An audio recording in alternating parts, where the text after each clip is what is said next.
Thank you, Mayor. Thank you, Mayor and Council. Carrie Lang, Budget Officer. If we can go ahead and pull up the slides. See if my clicker works today. So in addition to the conversation that has just been going on, we're going to talk about several things, focusing on the general fund. We'll go through the timeline again to talk about, exactly where we are in the timeline, what the next steps are. We'll do a quick general fund overview, and then start digging into the department highlights and talk about some next steps. Again, and I'll go through this very quickly. Of course, today's the 26th. We're going to focus on the general fund. And then on August 1st, we will, along with the council setting the max tax rate, we will have another work session where we'll focus on our enterprise departments. And then on August 10th, the council will then meet again and talk about your continued priorities and any amendments that you all have in preparation for us getting an approved document or approved budget on August 16th.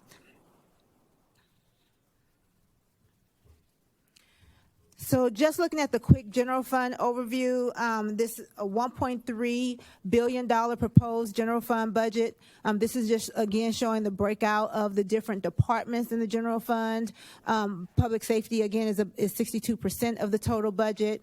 And then you see the breakdown of the other departments. When you look at the others of 7.2%, I just want to give a quick breakout that municipal court is 3%. The remaining animal services, forensic science, housing, and planning are each 1% of the total budget.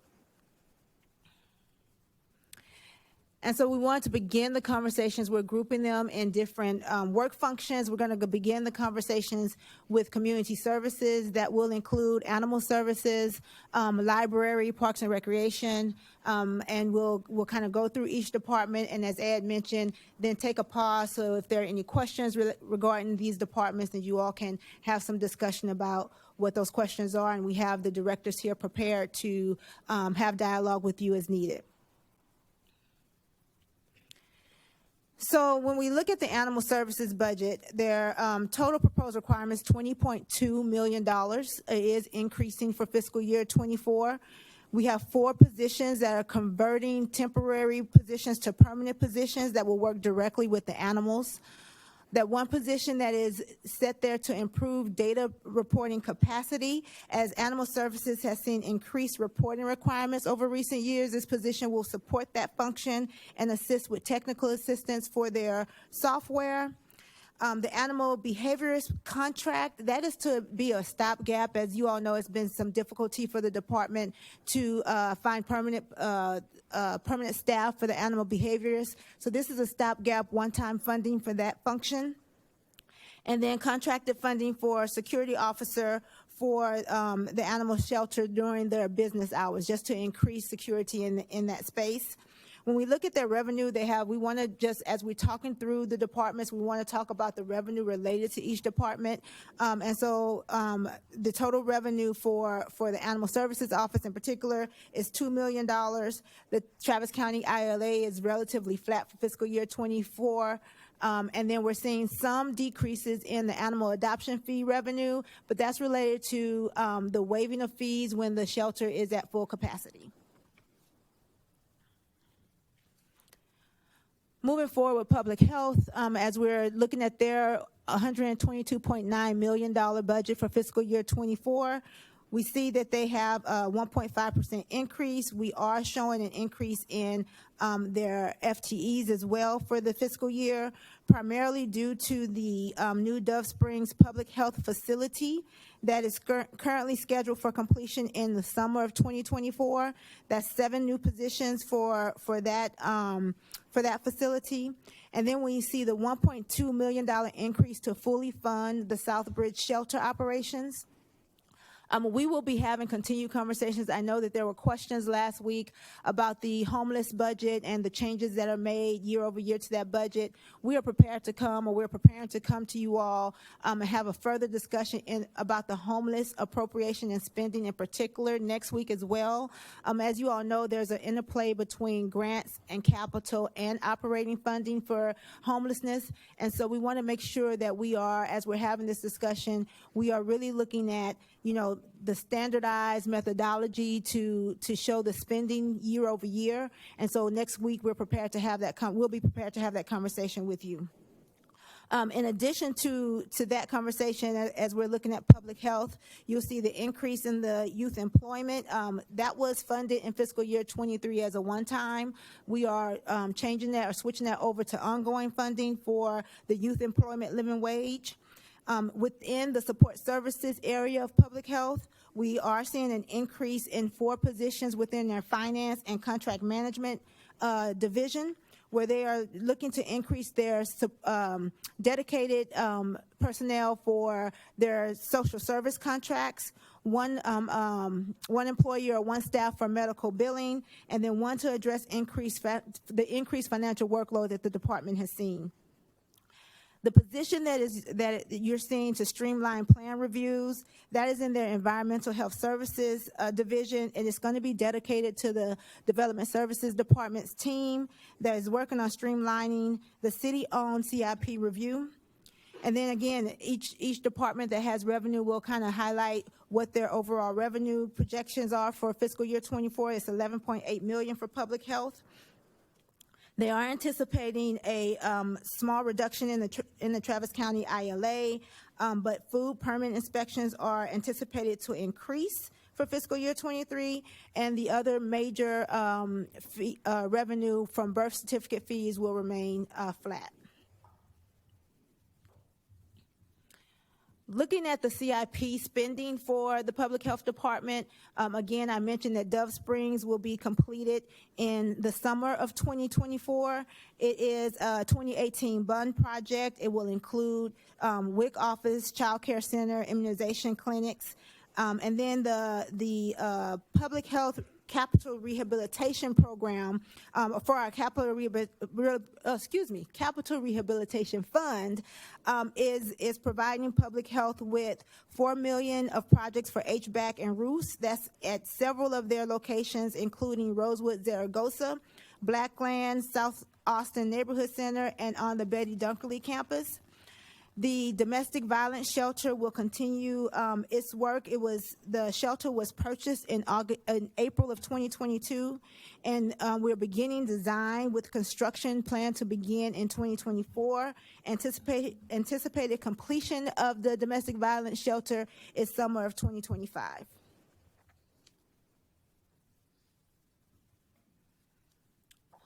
Moving forward to Austin Public Library. The $70.3 million budget for fiscal year 24 includes an expansion of the Enhanced Library Card Program. The program is currently at Southeast, Little Walnut Creek, and St. John branches. It will be expanded to the Central Library, Cepeda, and Menchaca branches with this expansion that you're seeing here. And then there are 3 custodial and maintenance positions that will allow for that work to be done across the different library system.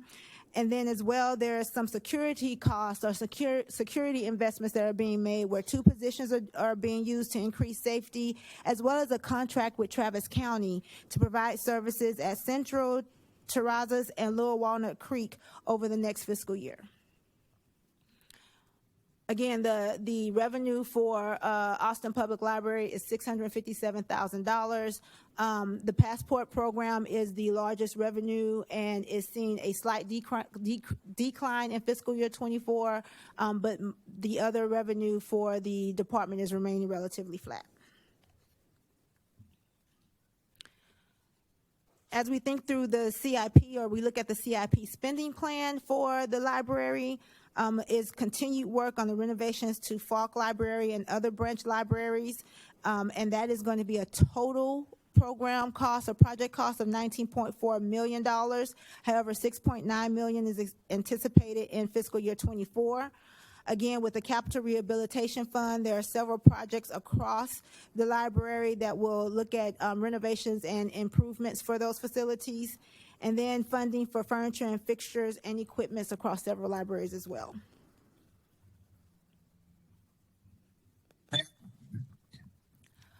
Parks and Recreation has a $125 million budget, which is an increase for fiscal year 24. We are seeing a small decrease, a one position decrease in the Parks Department FTE count, and that is due to the implementation of elimination of positions that have been vacant for more than 2 years. However, there is continued investment in the Parks Department through this $1.2 million security, grounds maintenance, and land management. I'll go through that a little bit more on the next slide. But we're also seeing the operations costs related to the opening of Givens Pool renovations and the new Colony Park Pool, as well as an increase in the funding, one-time funding for the software, the recreational software for the department. The Parks and Recreation revenue is looking to increase, or is anticipating to increase about $3.5 million in the coming budget. We're seeing overall revenue for the Parks Department increasing to pre-pandemic levels, and so we're just seeing, more use of the parks, more involvement with our programs, and that's being reflected in their increased revenue.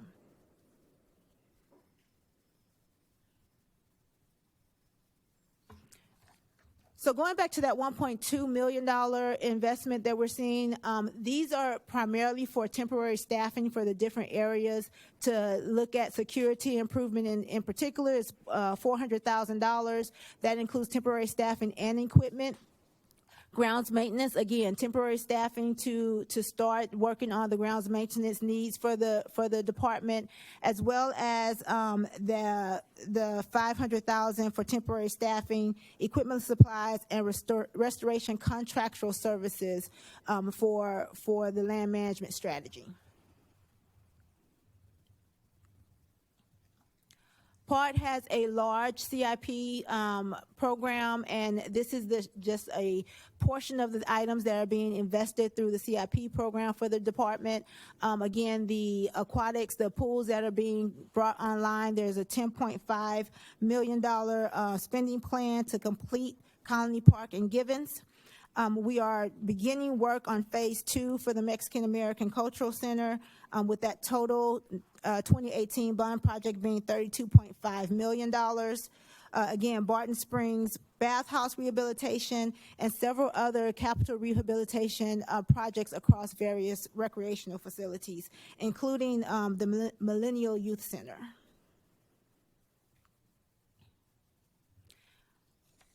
Those are all the community services departments and work groups, and if council has any questions or want to have some discussion, we're happy to start that now. Well, why don't we do that?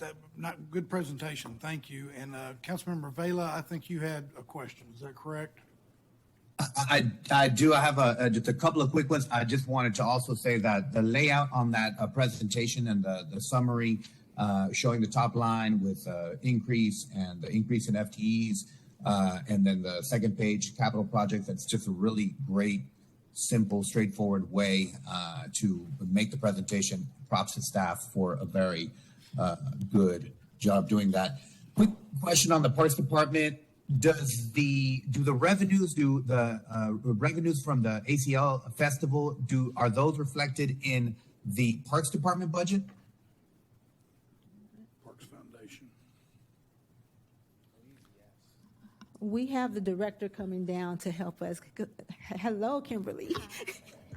Kimberly McNeely, serving as the director for the Parks and Recreation Department. So to answer your question, Councilmember Vela, the ACL Festival is a festival that is part of the Austin Center for Events program, and so therefore that particular festival does pay its appropriate fees to the Parks and Recreation Department for rental of the space and any associated ticket fees, which are outlined in the revenue budget. I could look those all up very specifically. And then there's also a number of other reimbursement fees that are paid to many other departments for EMS services, for the APD services, the fire, those sorts of things, the public safety services that allow that event to happen. So any of those revenues that are collected, just like every other revenue that we have for a facility rental, is then entered into the general, as part of the general fund. So it is reflected in that, was it $17 $17 yeah. Yeah, whatever, that $17.6 in revenue.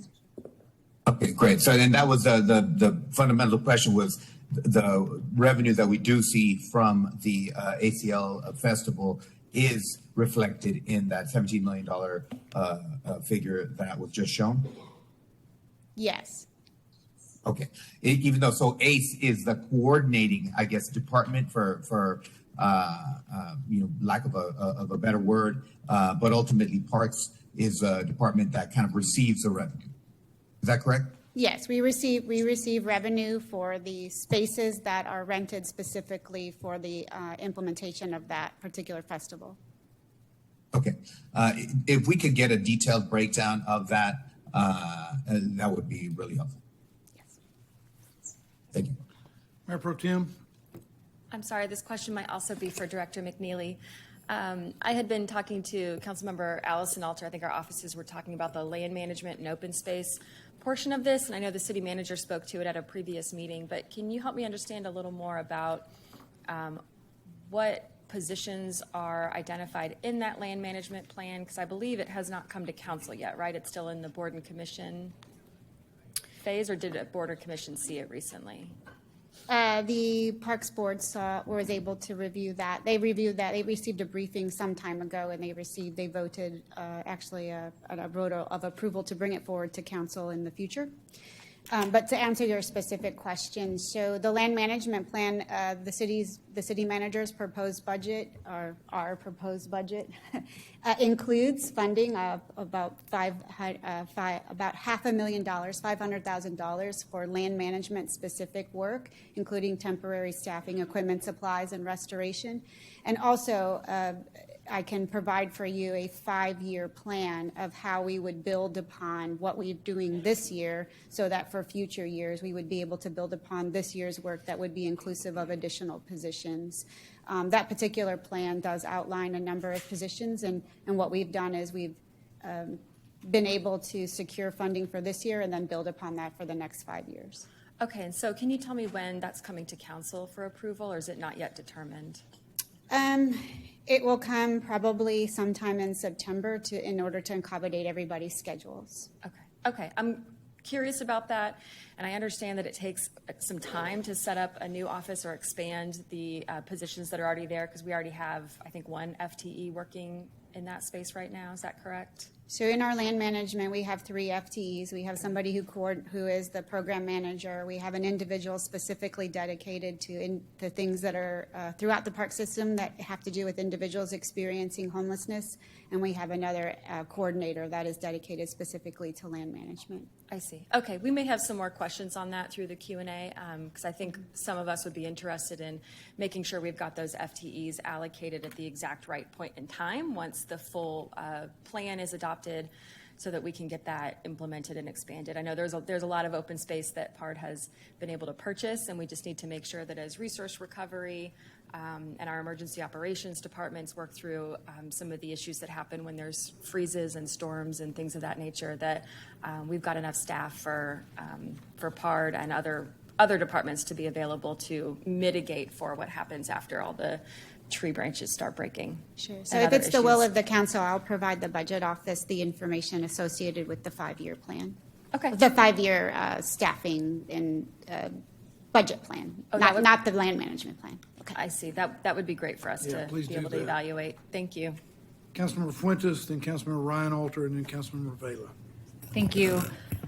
Colleagues, one of the issues that me and my team have been working on that I've had a chance to connect with Councilmember Allison Alter on is a priority for us during this budget cycle is around our social service agreements that we have through the Austin Public Health Department.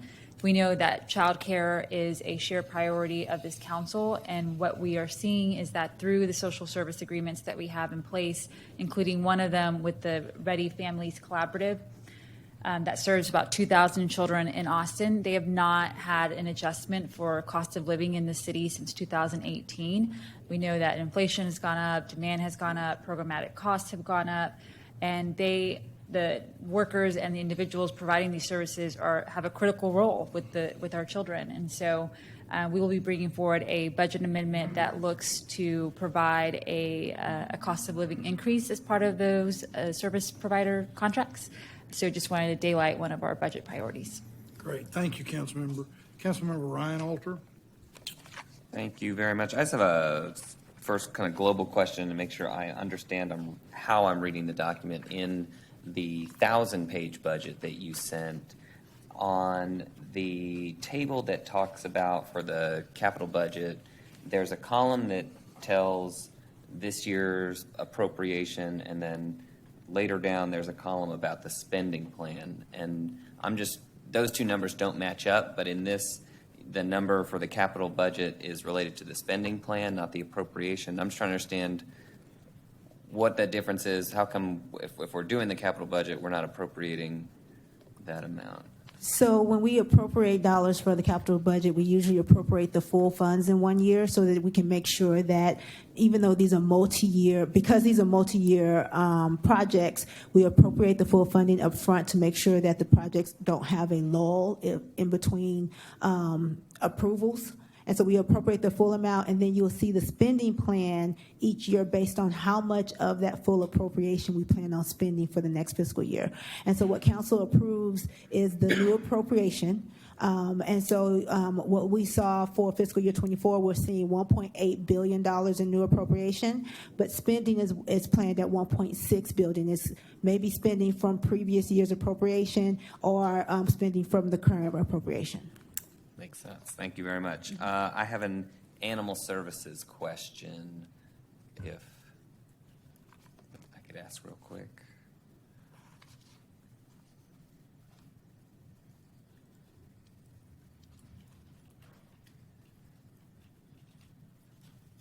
Alan Lynn, Chief Animal Services Officer. How can I help you? Good to see you again. I was lucky enough to come out and tour your space not too long ago. And my question is that we have some funding in here for new people and a new security office or security patrol individual. And, you know, when I went out, it felt like the greatest challenge was space that y'all were facing. And so I just wanted to ask or understand, I know we need people to help do the services that y'all are doing, that critical work, but is in the balance of people versus space, what is the real dire need right now that y'all are facing? Well, currently, this budget and these appropriations for the additional staff get us to the standards per kennel that are required. So I think this is a great first step for us to have the appropriate number of staff for the kennels that we have currently. Got it. Okay. That's my question for you. I have another question for PARD, for Kimberly. Sorry, I should have.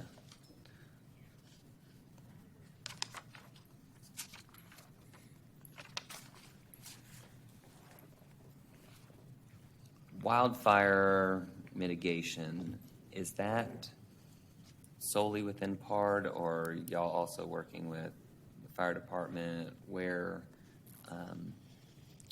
So the Parks and Recreation Department plays a role in wildfire mitigation, specifically as it relates to parkland. We have resources dedicated in the land management portion, and we also utilize work crews for shaded fuel breaks that are part of our ACCC program. And then you're absolutely right, there is other wildfire management activities that are happening throughout the city that we coordinate with, and that happens through the fire department. Also, Austin Water has does some work that has to do with wildfire management, and it's escaping me, but watershed protection also does some of that. So we are constantly coordinating with those other departments and Travis County and the state of Texas to be able to manage those activities to mitigate wildfire risk. Okay, I was at a neighborhood meeting last night over in Barton Hills, and we had a good discussion about the Barton Creek Greenbelt and their wildfire mitigation and just some concerns from that community. So we can talk offline about that. And those are my questions for this round. Thank you. Thank you, Councilmember. Councilmember Vela, then Councilmember Velasquez.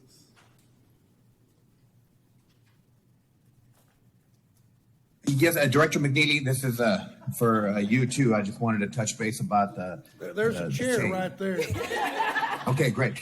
Thank you, Mayor. So What does I understand that we've got $200,000 for shade structures in our parks. What does that $200,000 get us? So the it's $210,000, and that is going to provide us a shade structure for two specific locations that we indicated previously in an answer to a council question regarding what would be the two priorities. I'm looking up right now those two parks, Councilmember Bell. I just need 1 second. There is also a part of that memo, which I'll be happy to resend to all the council members, that it showed a prioritization list of all the needed shade structures. And that was based upon the budget rider that you all provided us last year to take a look at where shade was needed and to include both artificial shade structures or shade structures, and also where we might be able to plant trees and those sorts of things, have more natural shade. Sorry, I got a lot of stuff here. I apologize. No, you're all right. And I think it's the Ponciana Neighborhood Park and the Buttermilk Neighborhood Park. Yes, sir. You are that right. listed out, right? Yes, sir. So both of those two particular locations will utilize the full $210,000. I've got the memo in front of me. I'll look at the plan. I would prioritize, honestly, my sense would be if we could give you $2 million for shade structures, I would like to give you as much as the department can realistically put up in a fiscal year. We needed it before. Obviously, this being one of the most brutal summers we've ever had, just highlights the need for shade structures. And again, I mean, this is a discussion that we're already having, but I really want to make an investment in a shade structure so that our parks are usable through the summer months. Thank you, Councilmember. Councilmember Velasquez. Thank you, Mayor. My question isn't for Director McNeely. I had a question about I'd make a run for it if I were you. I had a question about the $2.2 million for capital rehabilitation. Y'all indicated that part of that was going to the Millennium. And do y'all have a dollar amount for that? The Millennium actually is Parks and Recreation. Oh, man. But if you could repeat the question, because I was doing something else, because I thought, oh, I'm off the hook. So. The $2.2 million for capital rehabilitation is going, capital rehabilitation projects, part of that was going to the Millennium, is that correct? Yes, so the Millennium has a roof, brand new AC, ADA repair, or ADA improvements. They also have some lighting improvements that are happening, and they also just recently received some new flooring. I could list out all the projects for you, but those were off the top of my head. Thank you. Mayor Pro Tem. I didn't have my hand up. Oh, I thought you did. Sorry. I'm sorry. Councilmember Kelly did. I was going to go to her after the hand that you had up, and then Councilmember Fuentes.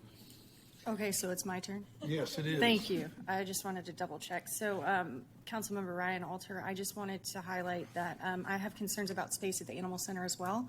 And question number 52 in our budget Q&A is related to a second animal center to cost plan and build, as well as staff. So I'm not necessarily considering that for this budget, but it would be nice to know so that we can kind of forecast that as we grow as a city. I absolutely believe we need this space, and it hasn't been answered yet, so I'm not going to challenge any of our city staff to answer that in front of us today, but I did want to bring your attention to that. On slide 4 of the presentation, it talks about the police budget compared to all the other budgets. There's a nice pie graph. And so I'm not sure who should answer this, but I think it might be helpful for the community to understand why the police budget is one of the largest parts of the budget that we have. I think it's important also to know how much staff salary comes out of that budget as part of that percentage because of the number of personnel that are in that department. Is that something that you might be able to speak to, Mr. Van Enu? I can speak broadly and tell you that I think the police department's budget's maybe 36 point something percent according to that slide. Overall, the public safety is around 62% of the total general fund budget. Neither of those numbers are out of line with what you would see in other large cities. It will vary some, and it's not an apples to apples comparisons because no two general funds are exactly the same. In most cities, Public Works, for example, would be part of the general fund. Well, that changes the percentages. But just broadly speaking, something around 60% is not out of line with what you would see in other jurisdictions in terms of how much of the budget goes to public safety. And it really gets down to the mission, right? I mean, the Austin Energy is the biggest budget in the city, and the scope of what they need to do, the services they're providing, buying the power to run all the lights throughout the city. It's an expensive operation. The scope of the services and the 24-hour round-the-clock coverage provided by our emergency personnel is different than it is for other departments. The financial services department's budget would be 3 times as big if we had to operate 24 hours a day, but we don't. So for all those factors, that's why it's not at all unusual to see that the largest percentage of a general fund budget going to those services. I appreciate that, and I know that other people in the community will appreciate it as well. So thank you for taking the time. And one more thing, particularly for our general fund departments and really for our public safety departments, you asked about the percentage of the money that goes to personnel budgets. It's 85-90% for most general fund departments, where it's really a service-driven, employee-driven service, as opposed to some of our utilities will have very, very large capital budgets and debt service budgets. Still, the majority is staffing in those operations as well, but in general fund departments and in particular public safety departments, you'll see 85 to 90% of the budget is for staffing. Thank you very much for that explanation. And then lastly, I'd just like to say that I really appreciated seeing the animal behaviorist position that we are contracting for, that there is money allocated for that. That was something that we all approved, that I brought forward in last year's budget, and I think that it'll really help out the animal center, especially with some of those animals that are adoptable but have minor behavior issues that can be corrected. That's going to bring great value to our city. Thank you. Thank you, Councilmember. Councilmember Fuentes. Thank you. I want to join Councilmember Vela in expressing my support for increasing the amount for shade structures in our city. After this summer, where we've had several weeks of record heat, being in a heat dome for several weeks in Texas and in Austin, we know that with climate change worsening, that we should be looking at becoming more resilient as a community, and providing more shade structures will go a long way in ensuring that Austinites are able to enjoy our city facilities and have a place to go during this extreme heat. So I would support you, Councilmember Vela, on helping increase the amount dedicated to shade structures. The question I have for Director McNeely is around splash pads. An item that's come up from my community is wanting to get an additional splash pad in Southeast, and I'm curious, how much does that cost, and any other considerations? So a splash pad can cost anywhere in upwards of $500,000 to more, depending upon the site development that is required. So what kind of ADA accessibility is the infrastructure available at that particular location? I would have to go back and talk to my team to get you a better estimate, but that's what we would start with. Something small, very modest, at $500,000, could be more depending upon all of the site development processes that would have to happen. Okay, good deal. Thank you. And the other question I had was around the enhanced library card. I wish Representative Cole was still here because I would share with her. She actually brought forward the first resolution back in 2014 on exploring the creation of a municipal ID card. So I'm very happy to see that it's moved forward. It's taken us some time, but now we're at a point where we have a pilot program in place, and this budget proposes that we expand to the enhanced library card. So I'm curious, do we have a list of the locations to which the 3 additional libraries that will have the enhanced library cards? I do. Give me 1 second to flip back. So the new expansion will be at Central Library, Cepeda, and Menchaca. They're currently at Southeast Branch, Little Walnut Creek, and St. John branches. So it'll be 6 total. Wonderful. Thank you. Mayor Pro Tem. Sorry to squeeze in here. It's a quick follow-up. Is the equipment necessary to do those? Is that mobile in any way? Could there be pop-ups at other city libraries, or is it really hard to move those around? I'm asking specifically for Hampton Branch. I will have to defer to the library. Ooh. Yep. Director Weeks is here. Good afternoon. Roosevelt Weeks, Proud Director of the Austin Public Library. Yes, it is mobile. We are getting equipment that is mobile where we can move it around. But that equipment costs about $10,000 per location. And so we will have a mobile device to do that. That's great to hear. I know District 8 may not have as high of a need as other districts, but I certainly have constituents that are interested. It's citywide. There's a need citywide. Thank you. Thank you, Mayor Pro Tem. Thank you, Director. Councilmember Allison Alter, then Councilmember Cadre, and then Councilmember Ryan Alter. Don't go anywhere, Director Weeks. Good afternoon. So I appreciate the presentation. I appreciate the issues that my colleagues have highlighted. I wanted to ask Director Weeks, we've had some conversations about the capital spending for the library and shortfalls relative to the need for some of the projects that were in the 2018 bond. And we've been trying to get some clarity on some of those, but can you speak to what the gap is for some of those renovations? I know there was a group that Old Quarry was in. How much of a gap is there still for that funding to actually do the projects where they need to be? With the additional funding that we've gotten from the budget office, we are able to close that gap at Old Quarry Library. And so everything that we had planned for that facility will get done. Okay, And that's including furniture and fixture. great, thank you. I may want to walk through all those numbers, but, and I hope that we can take care of the gaps that there are for any of the other libraries as well. Thank you, Mr. Reeks, on that.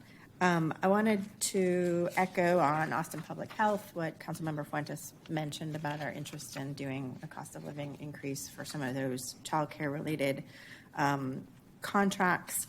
And then I wanted to turn to PARD. So if Director McNeely can join us, that would be great. Thank you, Mayor Pro Tem, for raising the land management plan. And I certainly hope that this plan gets to us soon. I believe it was delayed because of the Zilker discussion, et cetera. It's been to the Parks Board, the land management plan. I'd call your attention, colleagues, to a letter we just received from the Travis County Fire Marshal in support of this land management plan. Would remind you that this plan comes out of a 2019 audit of our wildfire risk and what we needed to do for wildfire prevention. It is the single remaining piece of advice that was in that audit that we need to do. It was directed by council to move forward with the plan. And it is critical for our wildfire prevention. It's also critical for environmental climate change reasons and for use for our parks and preserves. And so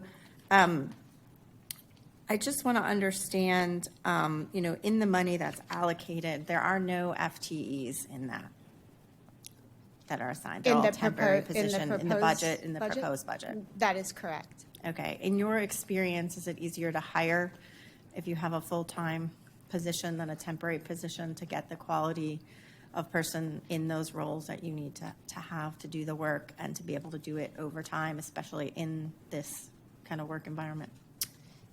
I think that given the amount of funding that we've had, we'll put together strategies to allow us to do the best that we can do with the funding that we've had. I think that, I don't think it's a, yeah, I think that yes, full-time staff is helpful. However, we'll put together strategies that will allow us to hire the best qualified individual to get us through this time frame until we can get to the next part of the budget, the next segment, the next tier of being able to then hire additional staff, hopefully full-time staff.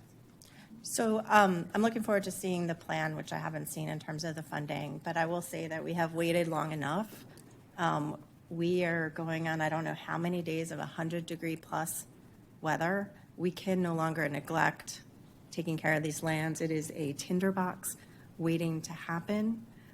Without people in there. You said yourself, we have 3 people in there. One's doing homelessness, one's doing something else. Like, how many acres do we have that we're covering with this plan? The department has approximately 10,000 acres of land, Right. of open space land that we would be covered under the land management plan. So I very much think that we need to be accelerating implementation of this plan, and that includes having the full-time staff. If anyone has tried to hire or has heard about the challenges that we're having for hiring, I think we will be much more effective in doing that with the full-time FTEs, and we'll be looking at that. We just cannot wait on this.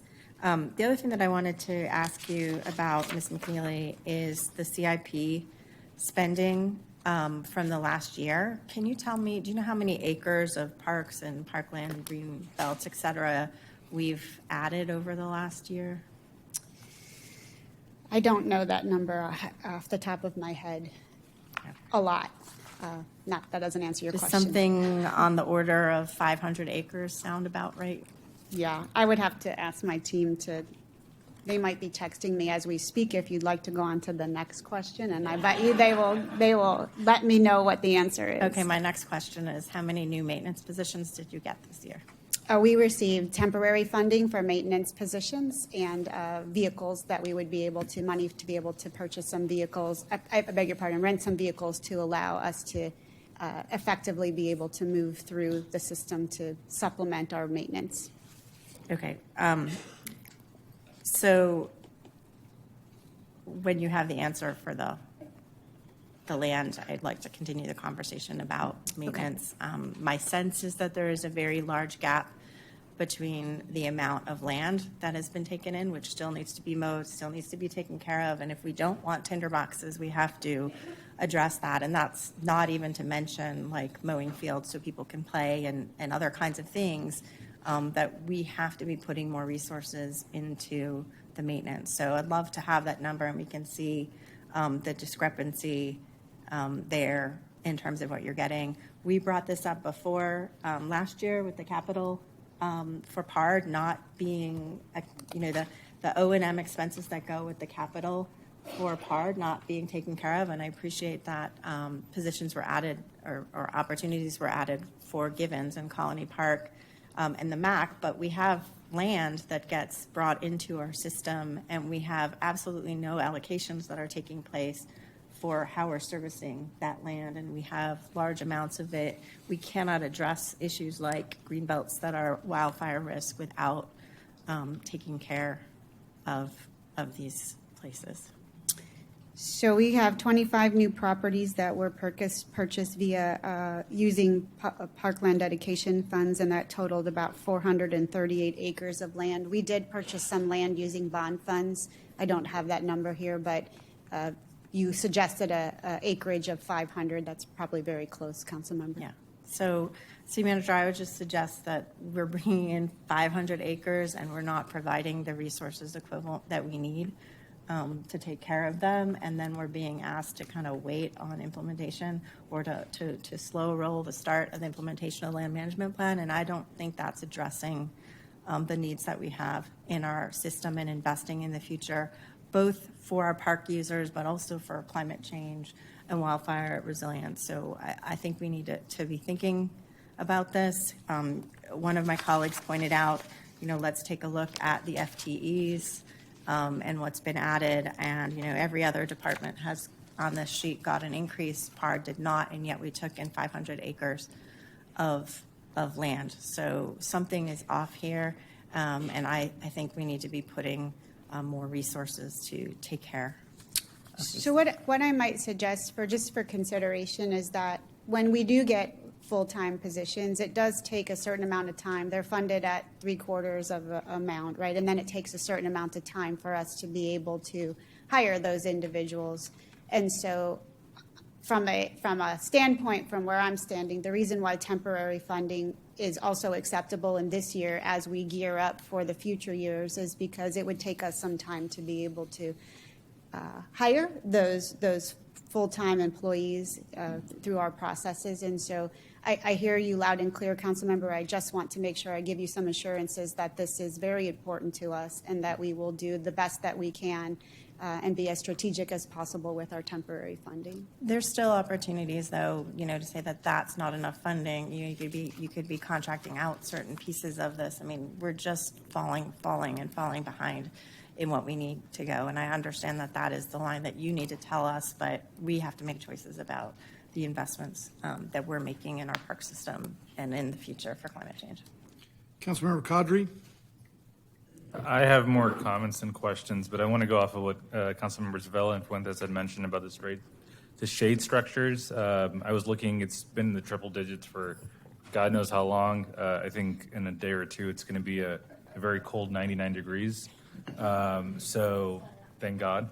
But outside of that, we're safe. We're suffering from heat like we've never seen before. So I think working on getting shade structures out at bus stops would be great.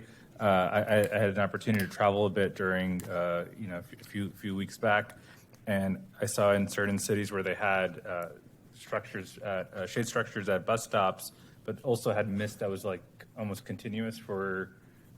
I never saw it stop. And I think that could bring a relief to a lot of folks who either might take shelter, at that bus stop or might be waiting for a bus to come by. The other comment I just wanted to quickly make, and I don't need Director McNeely to get up, but we all know, about the tragic incidences that had happened around Rainey Street. Very thankful for Interim City Manager Garza and his staff and the mayor and his staff on helping with that. But very thankful for Director McNeely and your role in making everything as good as it can and working with the families. And I saw in the proposed budget, there's already funding for the the trailhead project. So I just want to say thank you. And I feel like we don't say that enough to you and so many other departments. But from the bottom of my heart, everything around that area, thank you. So. Councilmember Ryan Alter. Well, this might get a little old, but I too just wanted to echo the shade structures. I have 2 young kids. My youngest Atticus' birthday is also tomorrow. Well, he's turning 2, so not quite high school, but the number one question when we are deciding which park to go to is which one has shade. There's a reason we go to Garrison. There's a reason we go to Dick Nichols. It's because they are not going to say, I can't get on this slide, it's too hot. And so every child across the city should be able to have that. And we know right now that's not the case. And so anything we can do to increase all our neighborhoods being able to have those parks is essential. And that doubles for splash pads. We love to go to the splash pads, and all our kids in all corners of the city should have that ability. And so I can't stress that importance enough. I do have one follow-up question. Park rangers. Someone asked me the other day if we still have park rangers, and I didn't know the answer to that question. Do we have park rangers? Yes, we do have park rangers. We have 20 park rangers. Park rangers, by design and from the inception of the program back in 2010, are individuals who have voluntary compliance authority, with the exception of writing parking tickets. So they are able to monitor the park and ask individuals to voluntarily comply with rules. They don't have arresting authority. They don't have the authority to ask individuals to present ID or to identify themselves. They are, in many cases, they are effective in educating individuals by why it's important for them not to throw their trash or why we wouldn't want you to smoke in a park. But there are some levels of things that happen in the park that I think our community would like for our park rangers to address, and they do so to the best of their ability through voluntary compliance. And do you, totally switching gears, but another question I had for you, do you have, as it relates to I'm thinking water management for our parks. The other day I was driving by one of our parks, and it was 1 or 2 o'clock in the afternoon, the sprinkler was on, and it seemed to me not the best time to be watering the lawn. Now maybe it was new sod, so it needed, I don't know all the details right, but do we have somebody in your department who is responsible for kind of looking at our policies and practices as it relates to our resource use, whether that's water, electricity, to make sure we are minimizing that resource use? I don't know that we specifically have a single person. I think that in the case that you're speaking of, everybody is responsible for using resources responsibly and to be considering the the climate and the situation that we're in, I would have to say that was likely very much a mistake. And now everybody knows about it, so guess what? We'll make sure that doesn't happen again. But it is very helpful when people do see that, just to call me directly or let me know so that we can take care of it. Because you never know. Sometimes controllers, if they're on an automatic controller, just gets messed up or something of that Absolutely. nature. Thank you. With that, council, we'll go to the next part of the budget presentation, and I'll recognize our panel. Thank you, Mayor. Now we'll move forward with neighborhood services, and we'll begin the discussion with our housing department.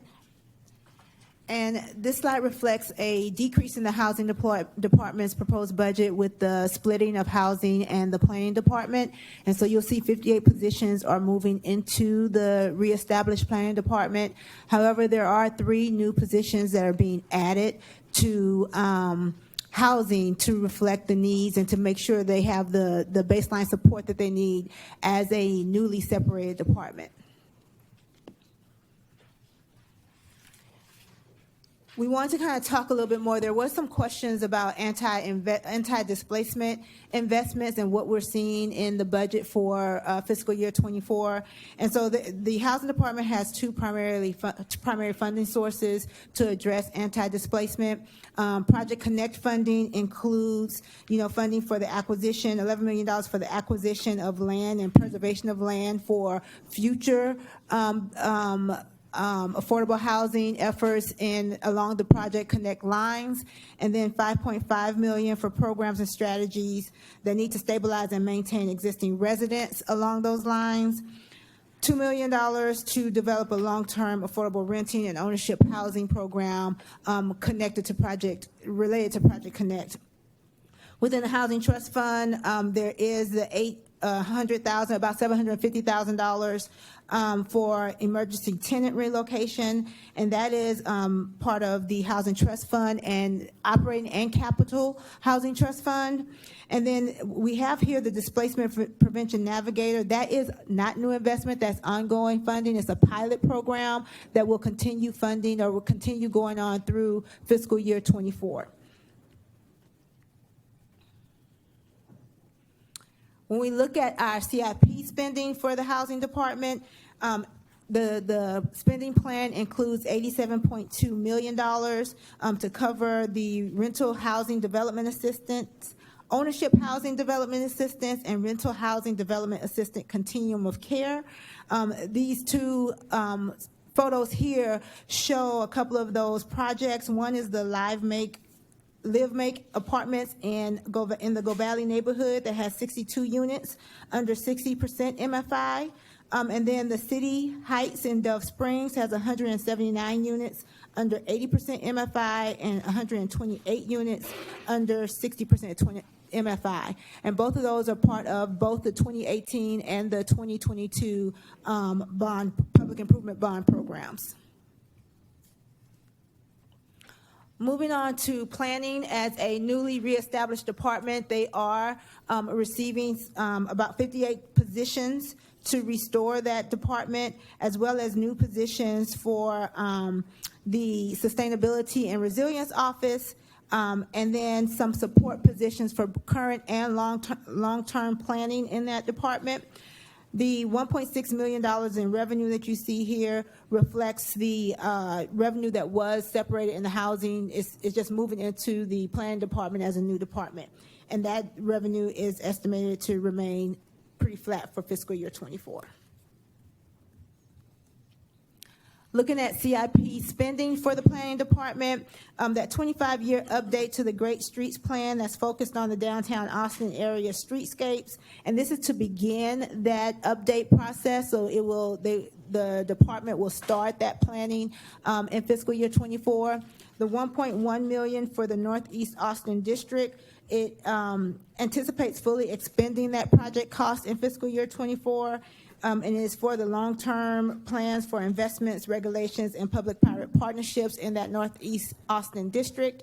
And finally, I think there was a question about the funding for ETOD planned for fiscal year 24, and that's the $500,000 that you see there.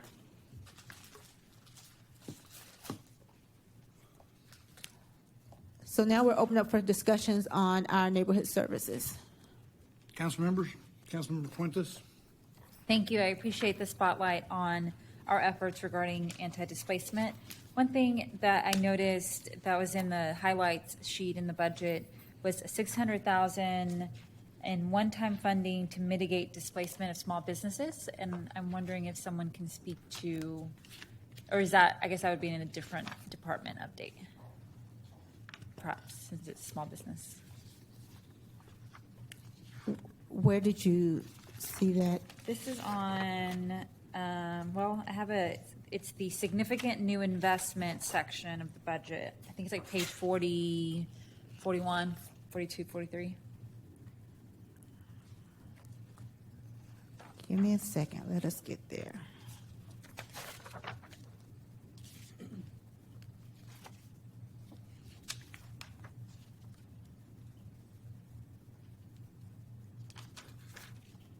And as you're pulling that up, I think what I'm curious about what we can do more of is how we're helping the iconic businesses of Austin, but also just your local mom and pop shops stay part of this city. We know that Austin is evolving and growing, and there's a lot of changes happening. So trying to better understand what we can do here locally to help those small business owners stay in Austin. Thank you, Councilmember. And that funding is in the Economic Development Department, and so we will have them here next week to have that conversation. Okay. Thank you. Well, I guess preview to EDD. Mayor Pro Tem. Thank you. I appreciate the call out to the $500,000 for the equitable transit-oriented development planning efforts. Is this all the positions that were mentioned in the memo that Director Middleton Pratt had put out? I can't remember the number, if it was 4, 5, or 6 FTEs. Is that covered under this $500,000?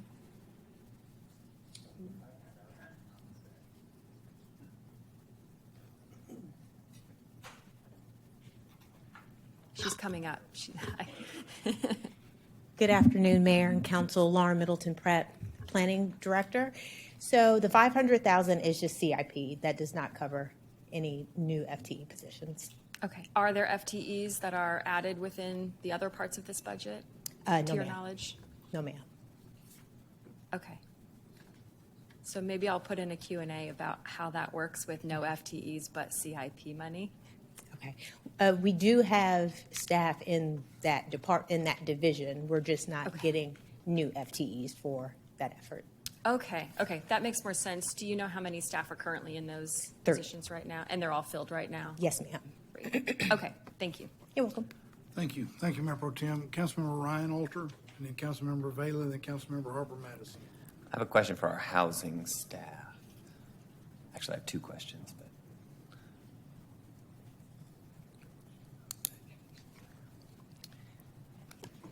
My question is, first off, hello. How much of any of our investments through our various incentive programs, the wrong word, our assistance programs are return funds? So they're loans that were paid back in some form. So that is a change that Rosie Truelove, Director of the Housing Department, that is a change that we have implemented in the last couple of years to have our funds be, instead of deferred forgivable loans, they're now repaid at the completion of the affordability periods.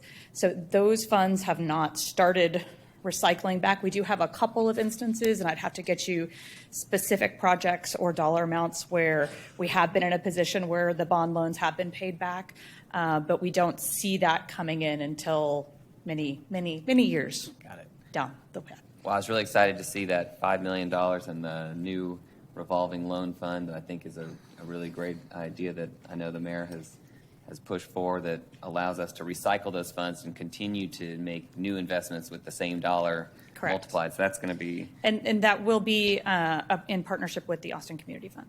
And my second question relates to the Housing Trust Fund. Is that pretty much not in terms of how we would think of a trust as having a corpus and spinning off money, but really it's a pass-through, dollars come in, dollars go out? Correct. Okay. That's my question. Councilmember Vela, then Councilmember Harper Madison. Director Truelove, the questions I think are for you too. And dovetailing off of Councilmember Ryan Alter's question, how much is in the Housing Trust Fund? Give me a second to see if I have that piece of paper printed.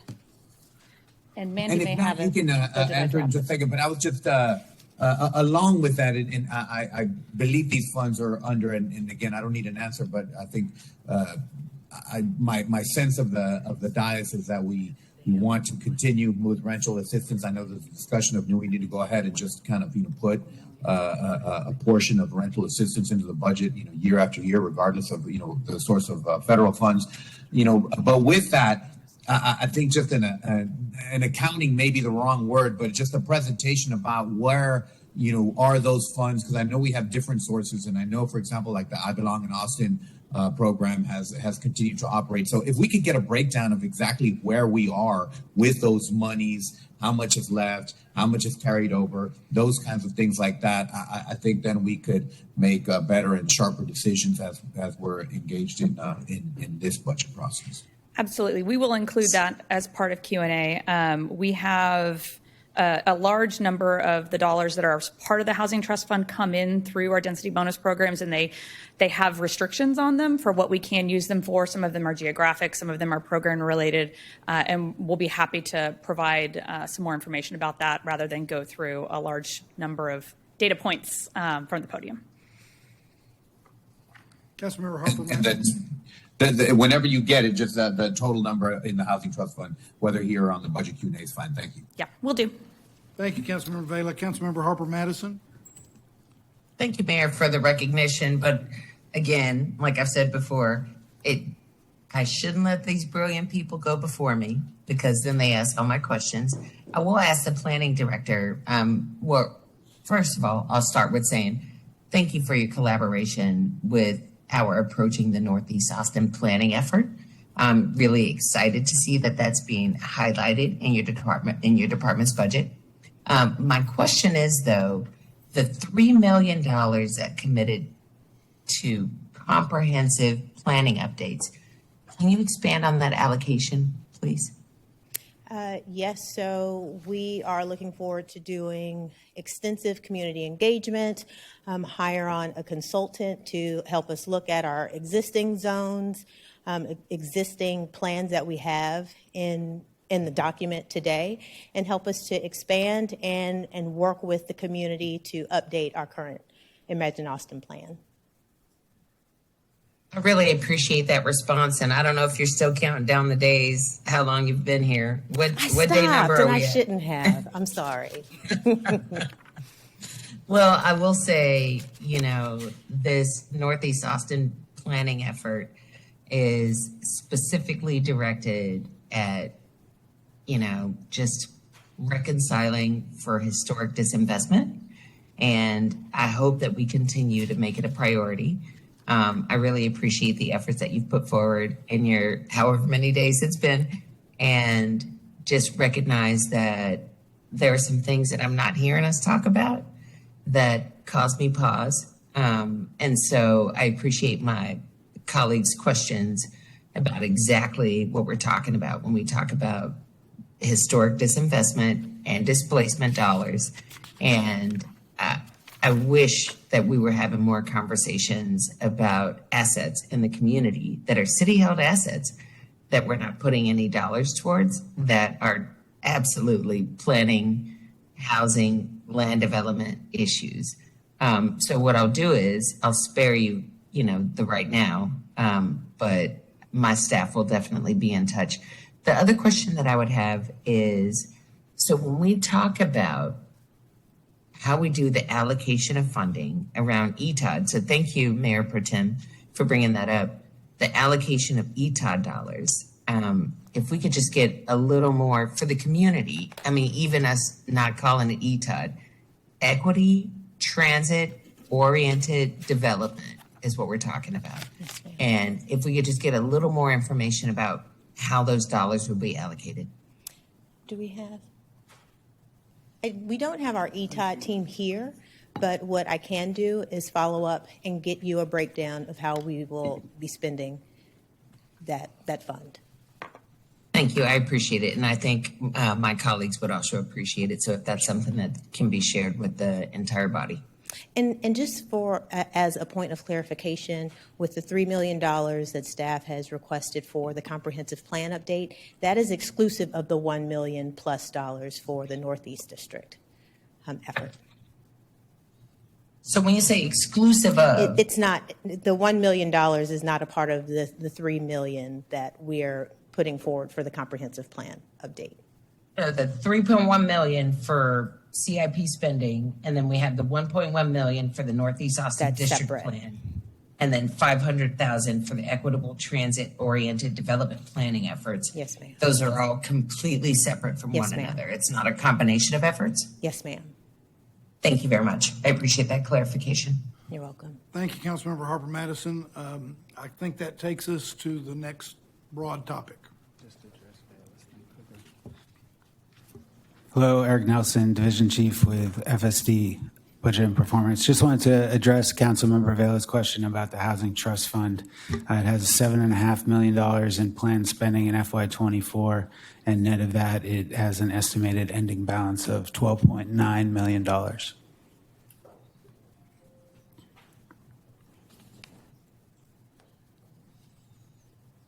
Public safety.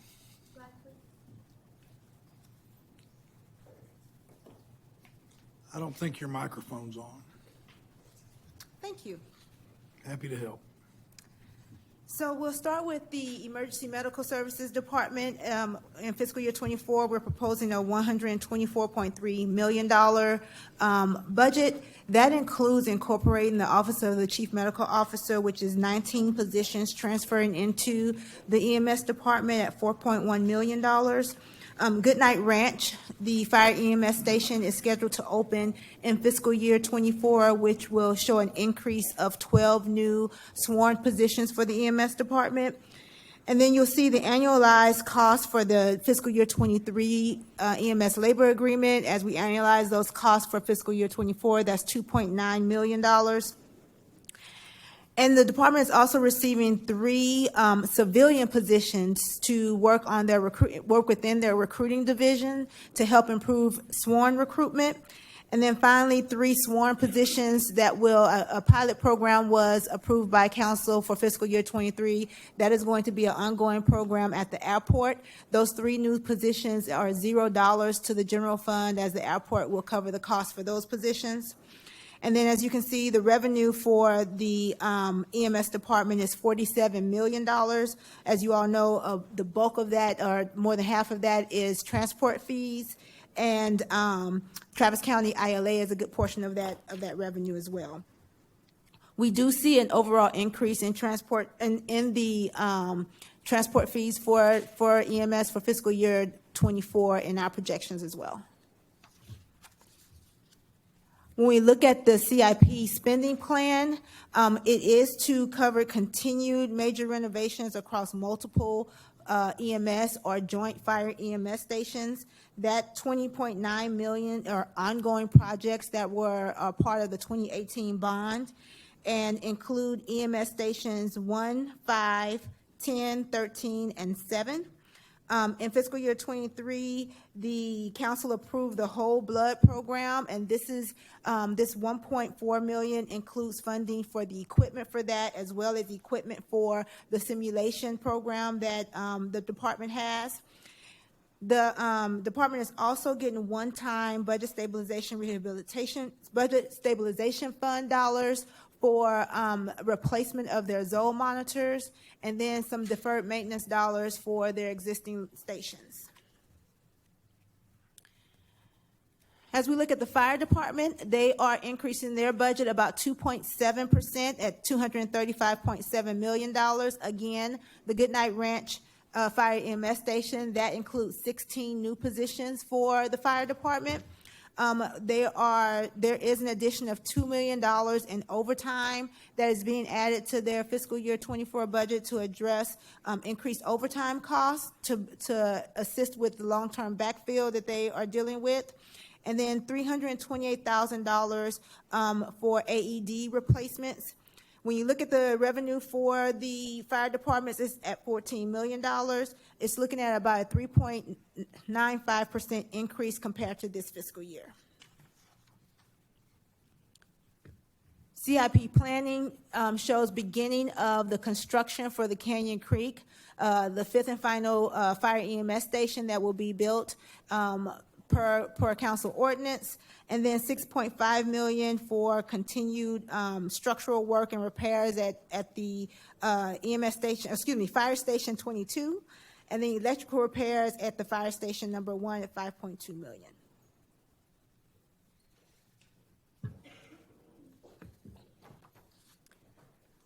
Forensic science is a small but mighty department, $14.3 million budget for forensic science. It is increasing.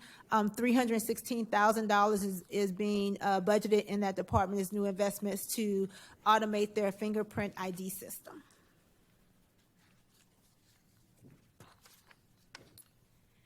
And then we have the municipal court department at $39.5 million. We are showing 2 new positions and social service contract funding for the downtown Austin Community Court for intensive case management and rehabilitative services. That department has $2.6 million in funding, in revenue, which is basically court fees, city ordinance, traffic fines, things like that.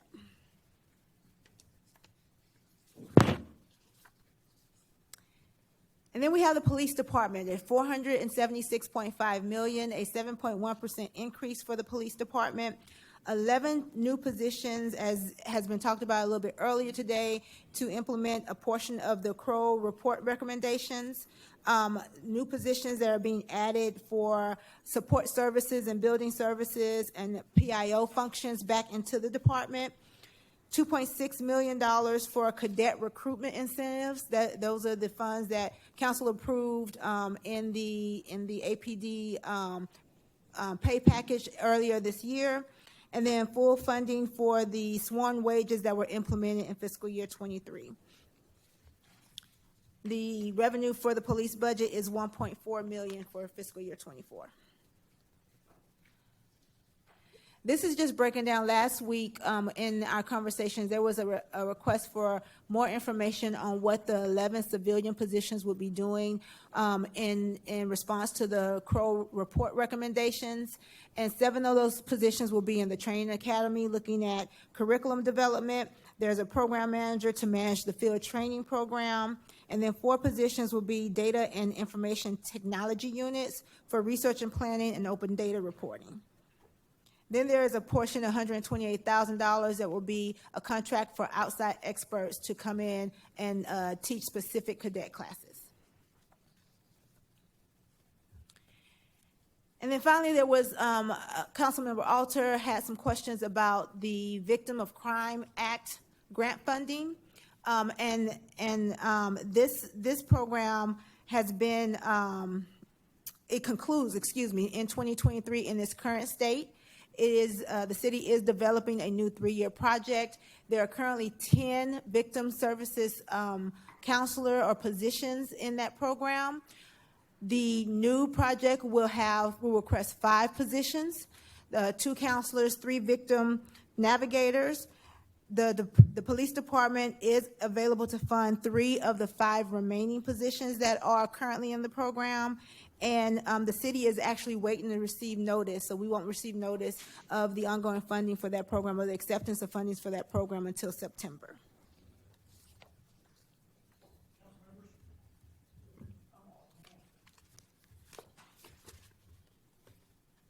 Apparently can't, there it is. Councilmember Kadri. Great, thank you, Mayor. I have a few questions. First question on 911 call takers. Will we see a pay increase for those folks?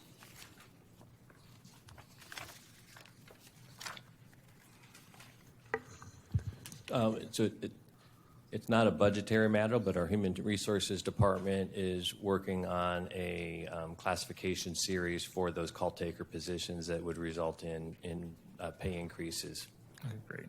And then I have 2 more questions. I had noticed there's about $440,349 for various tech contracts in the police budget. What specifically are those for? Could you guys elaborate on where that money will be allocated in terms of what tech stuff? sorry. Is there someone from the police department? Great, thank you.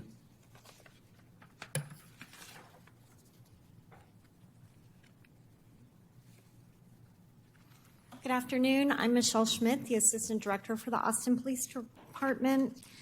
Those contracts, the majority of that $443,000 is related to the Axon contract, which is body-worn camera and interview rooms.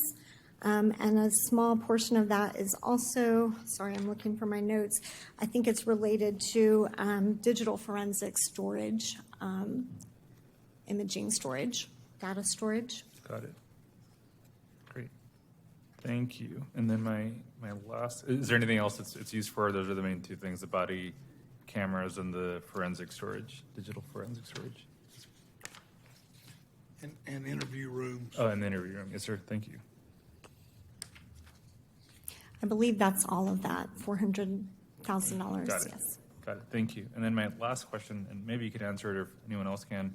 The 11 new civilian positions to improve training and data reporting, is there a reason they're in APD and not in OPO? So that unit is the data officer for APD. So he oversees, that's Dr. Jonathan Kringen, so he oversees the data for APD, which is our records management system. So all of those positions will report up through him. Got it. Okay. Thank you. Thank you, Councilmember. Councilmember Harper Madison, Councilmember Ryan Alter, and then Councilmember Vela. Thank you, Mayor, for the recognition. One of the things I wanted to bring to the attention of the body and the general public, just generally speaking, looking at the statistics, our EMS professionals are not retiring. They're quitting.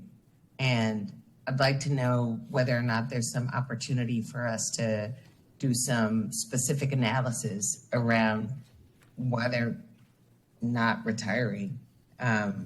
If we're looking at making specific investments around EMS, I'd like to know why are EMS professionals burning out? Then moving forward with the DAC, I was wondering if I have a member of the Downtown Austin Community Court here today. I use an acronym, sorry, DAC, Downtown Austin Community Court. Do we have one here? Yes, someone's coming forward. Thank you.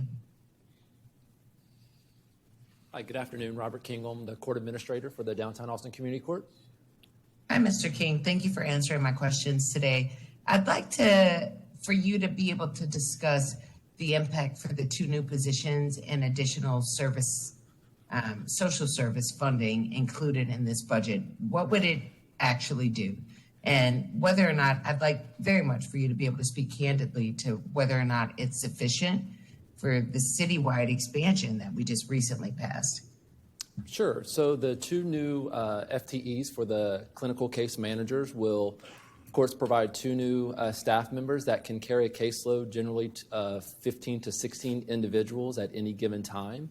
That may, cycle throughout the year. We do serve fairly acute individuals in our intensive case management program, and so Just to be clear, I don't mean to cut you off, but when you say fairly acute individuals, what does that mean? Sure, that means that the individuals we serve generally have three or tri-occurring disorders: a chronic medical condition, a substance use diagnosis, and a mental health diagnosis as well. So they are some of the most vulnerable individuals experiencing homelessness in our community, and so need intensive case management interventions. And so that's why our caseloads are relatively lower compared to some other service providers, just due to the acuity of the individuals. And so we can see whenever two new case managers come on board, they will pick up a caseload of 30 new individuals.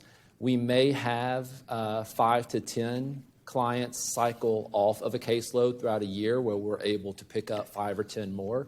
So that may be anywhere from 35 to 40 total clients throughout the year, just depending on the circumstance and how quickly we can house someone, how quickly we can assist them maintaining their housing. But unfortunately, there are some individuals who do fall off a caseload. They may, relapse Unfortunately, we have some clients who do pass away, and that's just another way that creates an opening in our caseload. Now, the 2 new positions came at an initial request from our Downtown Austin Community Court Advisory Board to help us address our wait list. Our wait list currently sits anywhere between 350 to 400 individuals. For what period of time, if I may ask? So that's active as of right now. And so how long do those people wait? So people we find waiting on our wait list over a year or more. Generally speaking, whenever we have, like I said, new openings that come available, just because of the size of the wait list, we're seeing individuals there 2 years or more right now waiting for housing assistance and case management, behavioral health assistance and substance use treatment. So not to ask you for too much, but how do we fix that? What do we need to do as a body to fix a 2-year wait list for people who you're saying are the most vulnerable? So if we apply our measure from our caseload that each staff member can carry, if we have 350 individuals on the caseload, on the wait list, and each case manager can assist generally 15 to 20 individuals per year, we can just do that math. I believe with our advisory board, when they were developing their budget recommendation this fiscal year, they looked at a total need of 12 case managers overall, along with the supportive services or the wraparound services. So it's not only the staffing to provide the case management assistance, but we don't want to create a bottleneck. So once they come into case management, we need to be able to provide the wraparound services that they need because we can't do everything in-house, nor should we. And so we look at partnering with other agencies and organizations to provide peer support assistance to individuals. We do also provide some housing assistance through a rapid rehousing program or a permanent supportive housing program. And then we have been funding some inpatient substance use treatment for the past decade that is specifically targeted to the clients that are being served through the Downtown Austin Community Court. And council member, if I might just add to the comments, this is clearly the work that just was outlined a minute ago by our administrator, clearly is in the healthcare lane. It's a lane that we left in 2004 when that responsibility was taken up by Central Health. These case managers that you have, and I'm familiar with the case management programs that we had at the hospital system that I worked at, we need to find a way to organize that so that we can understand how all the different assets that the city has, because I know the health department has similar assets. But then we need to sit down with Central Health and say, these 400 individuals that are on a wait list that are suffering from acute illnesses, behavioral health illnesses, as well as addiction issues, we need to have you step up and help us understand how you can help us deal with these individuals who might otherwise fall into homelessness if we don't get assistance from you. Now, part of this is that I haven't had that conversation. In fairness to them, I need to have that conversation with them. But this is one of the things I mentioned last week when we unveiled the budget, is that we needed to begin to develop our lane of work, which is where the city's responsibility is, and then where the other agencies, whether it be the county, the VA, Central Health, Integral Health, all of these have to help us in different areas so we can divide up this work in a way that is manageable. And we intend to do that over the course of the next few days, just from what I learned, what you just talked about. I appreciate your contribution, Manager, and I think that's one of the things that I'm trying to say. I think there's some adjacent issues. So, for example, anecdotally, I have constituents, they don't go to their primary physician, they call EMS. So now they're on the line for this bill for taking an ambulance to the hospital for a thing that they could have seen their general practitioner for, but they don't know. So I'd even like to know if we're making any investment in just educating people around, if you got a splinter or got the flu, you don't have to call an ambulance and go to the EMS. Indigent healthcare cost is enormous. And some of these folks really get hit hard with these bills. So that's something I'd like for us to continue as a conversation, like teaching people how to go. You have MAP, you have these other, medical programs that you're eligible for. Teaching people that calling EMS and getting in an ambulance is not the response for everything. And I've never heard us talk to people about that. I'll leave that there. So then my other question was about, give me just a moment.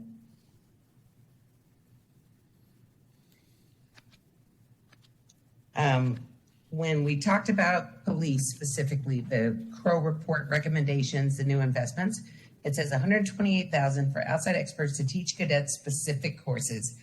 It doesn't say what specific courses.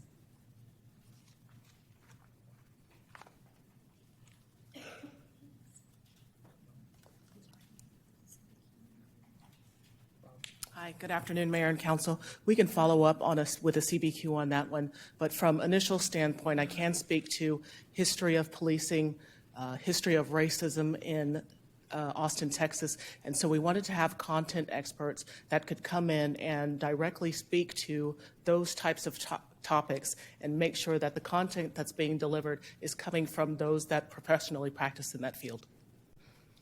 Well, certainly you can understand that, my office and bringing forward what we brought forward, which produced the Crow report, which subsequently produced a giant report and then a second report. And now we're moving into our third phase of the reporting, but not having any information about what specific classes y'all are talking about.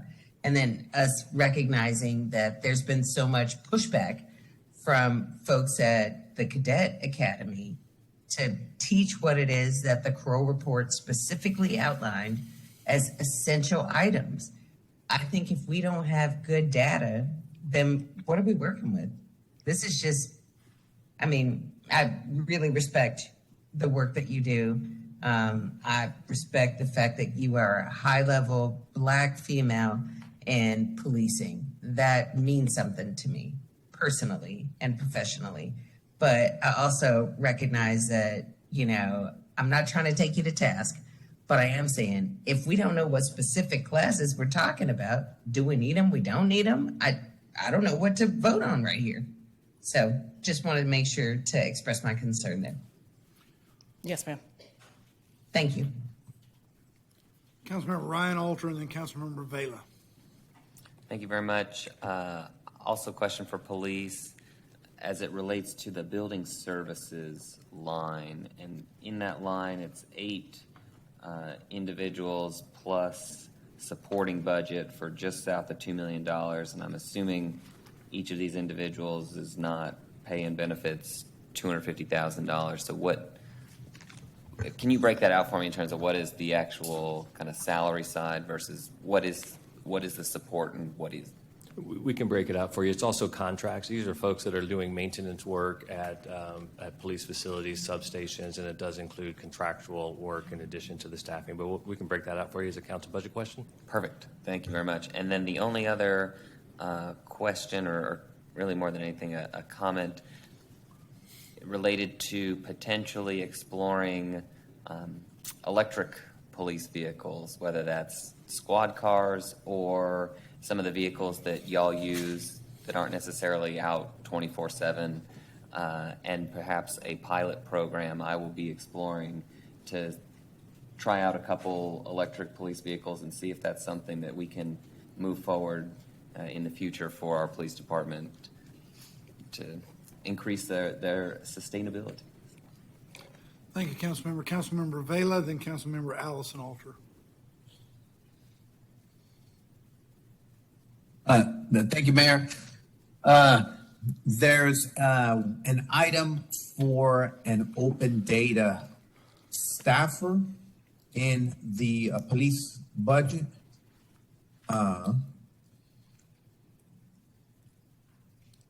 Open data reporting, 4 positions for the data and information technology units, open data reporting. We are, my office is about to bring an item, quite possibly as a budget amendment. I know we've talked about this and We talked about this at a work session, I think involving the DPS, but we have the chief's monthly report, which is sent out as a PDF, basically. We really don't have any good public data with regard to police statistics out there. So we have a draft, and we'll get it out to all the relevant folks here as soon as possible.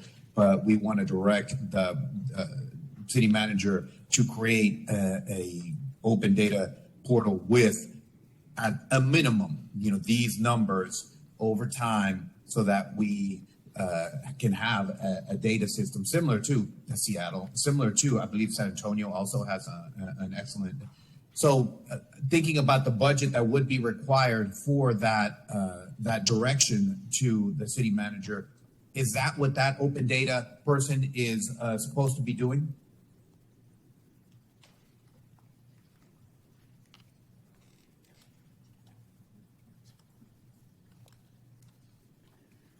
Yes, sir. Please understand that we don't have a current system in place right now that makes it easy for the community to navigate. And the purpose of those positions is to not only stand up, but then also support the information that will need to go into those open data sources. Okay, thank you, and I appreciate it. And then we'll be coming forward. So would you need a separate allocation to fund a open data portal, or that's essentially already been funded via this request? I believe that request is just for the positions, sir. Okay. I'll go ahead and send the direction then, and I'll get it over to the assistant city manager and to the police chief as well for their review.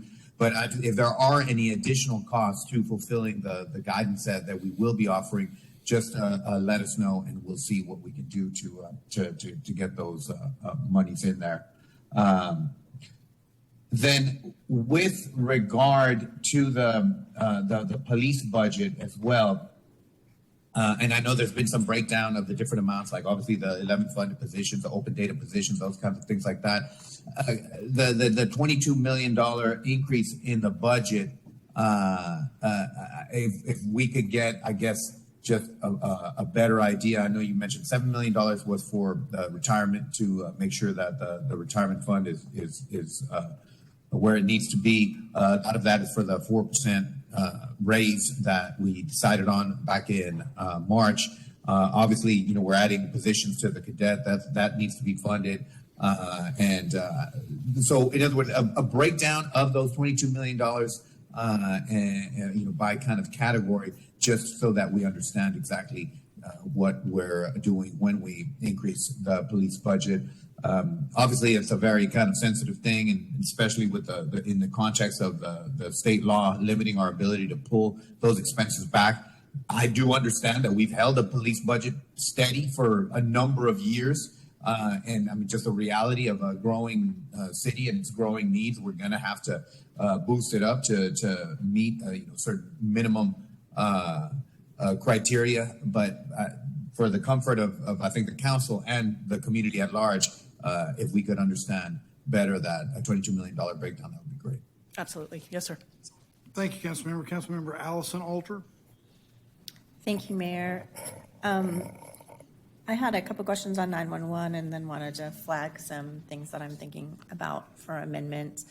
So for 911, I had the opportunity to meet with ACM Mills yesterday. We've been meeting a lot about this question, and I understand that there is an additional plan in place that will be creating some progressions for our call takers and dispatchers. But one of the pieces that was brought to my attention was the zoning and the compression additionally. I'm not sure whether that progression is addressing the compression. Can you speak to that? So when we added pay at the bottom, we had folks who were whose wage didn't go up yet. It's Michelle Schmidt, Assistant Director with APD again. We do believe that it will fix some of the compression issues with the various zones or various pay grades that we're creating. This is a plan that's, we're working with HRD and compensation on. As employees get to the top of the pay grade, specifically in Zone 4, it gets a little bit tighter, and so compression gets a little bit more difficult in the top of those pay grades at the top of the zone. But we do believe that it's going to assist with a lot of the compression issues that we're seeing right now. So will existing staff be rezoned as part of this process? That is part of the plan, yes. Okay, thank you. And do we have a timeline when we will have that plan complete? Soon. The details are being worked out literally right now. And again, as Michelle was talking about the compression, we're trying to work that out, make sure we're taking care of, we're looking across the incumbents we have to make sure they're taken care of, and there's no unintended consequences from what we're doing. But we hope to have it in the next several weeks before the end of this fiscal year. And one of the things we talked about yesterday was the progress and our estimate for when we will be fully staffed. Can you speak to that, please? We want to be fully staffed soon. We're trying to reduce those leaving and bring in those to replace. And a realistic number to be 100% staffed is probably 8 months at the rate we're going now. Hopefully sooner. One of the things we're looking at are some alternatives to even bringing in full-time folks. Is we just had some brainstorming sessions yesterday about when we hire cadets for whether it's police department or the fire department.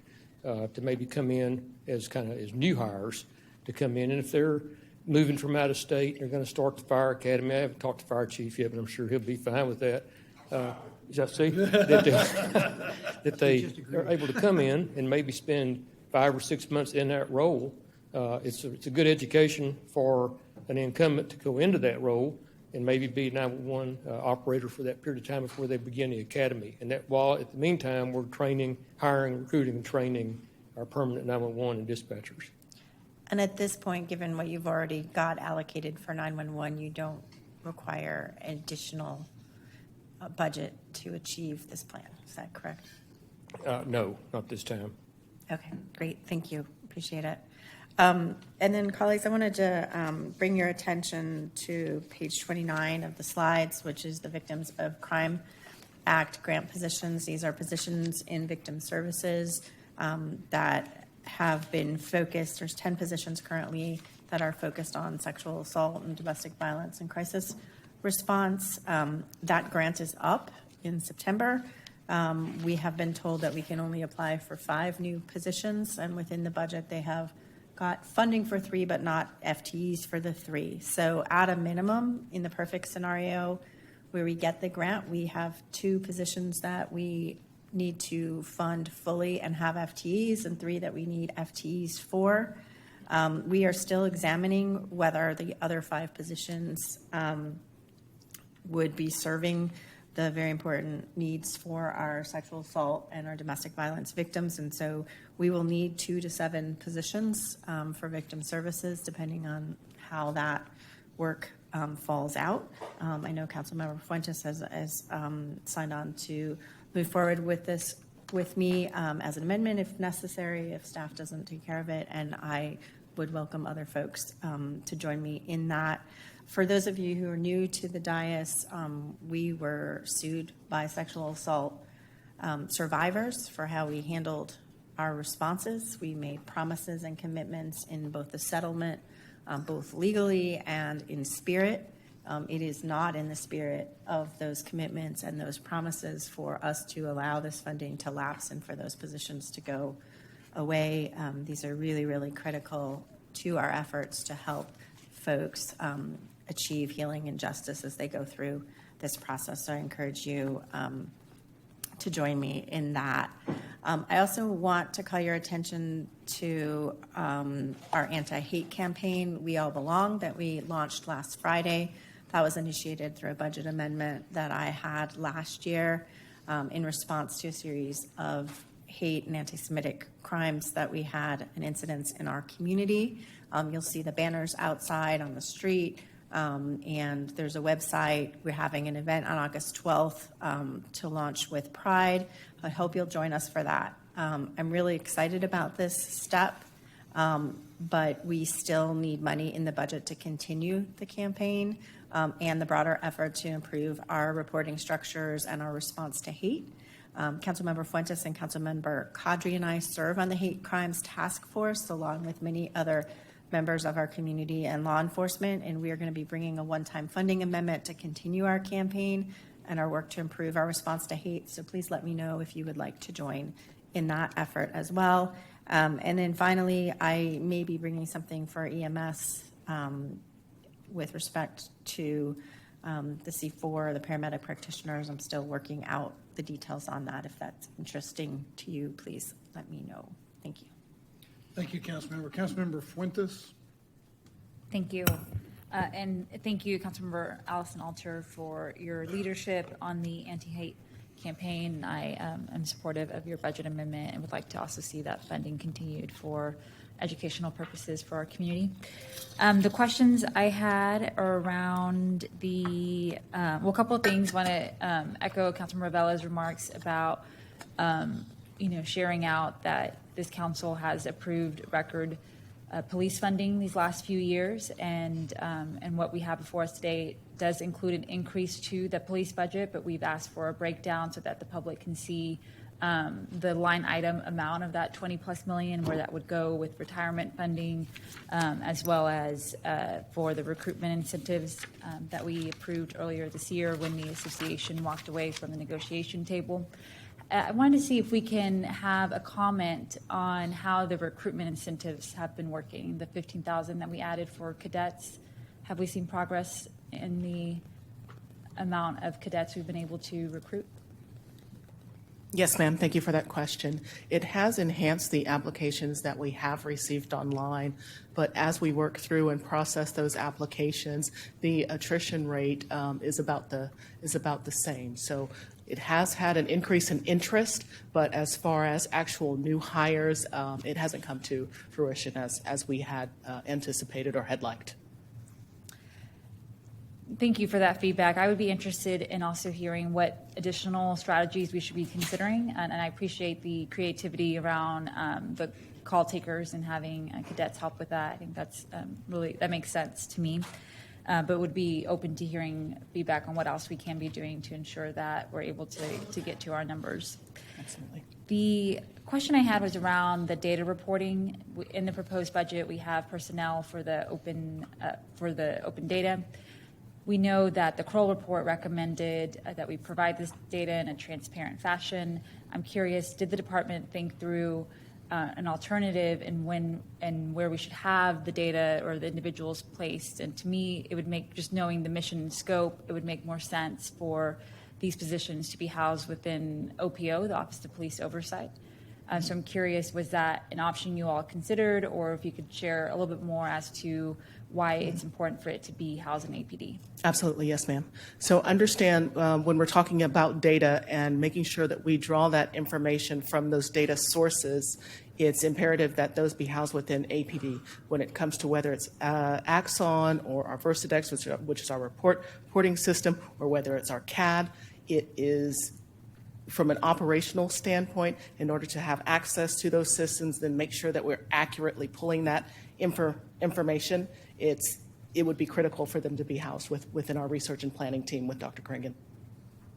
Is it because is it a level of authorization to the software, or is it physical proximity to other individuals within the department? So anyone who would have access to that would need to be CJIS compliant in that. And our content expert on that is Mr. Chip Burleson, and I can have him answer that in the CPQ and have Dr. Kringen provide additional information to that. Yeah, I think that would be helpful. I mean, because I do, I am a little concerned about it being within the department. To me, it just seems more aligned with the OPO office, but would like to understand more the situation and all the factors that y'all are considering. Yes, ma'am. Thank you. Thank you. Councilmember Allison Alter. Thank you. I have a question, I think, for Chief Baker. So it's my understanding that, You taking questions, Chief? I heard my name called, so don't put me down. Thank you, Chief. We've had a discussion about the overtime. We had a conversation in audit and finance And then we had a memo about overtime, and the budget adds an additional $2 million to the budget for overtime. That is important to, account for things, but it's not clear to me that that's actually solving the underlying problem. And I am just trying to understand whether we should be thinking about adding 20 officers instead of 2 million. Like, it costs the same. What are the pros and cons between those two things?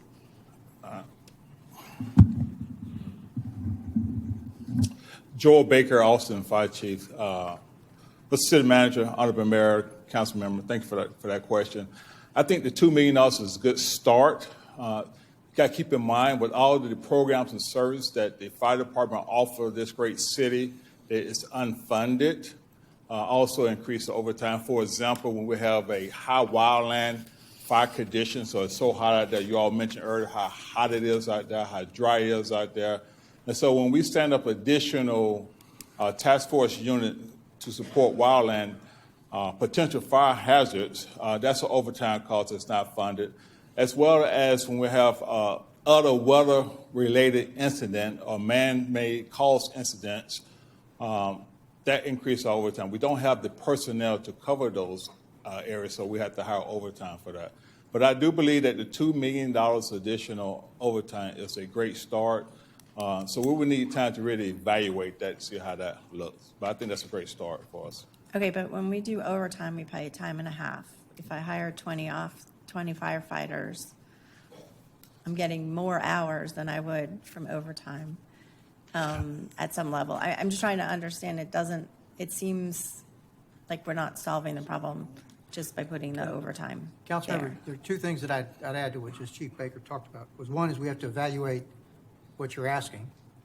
Two, I think as I understood the auditor's report, in the manner in which we handle vacation and sick leave, we needed to evaluate that to see if it could be done differently that would reduce overtime. So I think there's several things we've got to do first to see whether the overtime run rate changes with some management, some improved managerial policies, if you will. And then we can evaluate if additional staff are needed. But I would be really hesitant to just land on that one to begin with without more analysis up front. And I just want to be clear, I wasn't proposing that we would do this in the budget, but I do think we have to have that conversation. And I'm glad to hear that beyond the memo, there's additional management steps. It's not clear from the memo that there were additional management steps that were being taken. So with respect to leave and the other pieces, the solutions that were put forward in that memo were add to the overtime and hire more firefighters, and not a lot was ascribed to the leave. I agree with you that there's potentially a lot of solution in managing how we're dealing with our staff. So I would just really appreciate if we can, hear back again, a follow-up to that memo. But I do think we need to have this conversation, and if it proves that just adding overtime, if we have a lot of other programs that were not the ones that the chief mentioned that are running on overtime that you could have regular firefighters in, or as we're balancing, what we need to do with our staffing, having firefighters who are taking those roles could be more cost effective. And I think we need that analysis. It's a lot of money that was, additional in overtime during this year, and it's not clear to me that just adding overtime helps our firefighters because then they're working more, et cetera. It's not, I want to solve the problem over time, even if this is a first step. I don't think we're done with that conversation. Sure. So I wanted to flag absolutely. that. We'll make sure that we'll put together a plan of action to reduce sick leave and other challenges that we have to turn to opportunities for the department. Thank you. I appreciate that. Thank you. Thank you, Chief. Councilmember Ryan Alter. I'll be real For me? fast. It is related to you. Not just a question, but a comment, and from the manager, just as it relates to the recent challenges we've had with air conditioning, if there's anything we need to do in the budget, and I know you're on it, and so just I just want to say that if we need to put anything up extra in here to take care of the air conditioning situation, I can't imagine driving around, let alone in 50 pounds of gear, but just want to make that comment. I mean, I don't want to speak for the chief, but I know it's on our list. We've got a memo that went out today. And Yes, sir. But let me add about the air conditioning. The fire department, we have approximately 100 pieces of equipment, would be SUVs, pickup truck, fire trucks, area trucks, et cetera.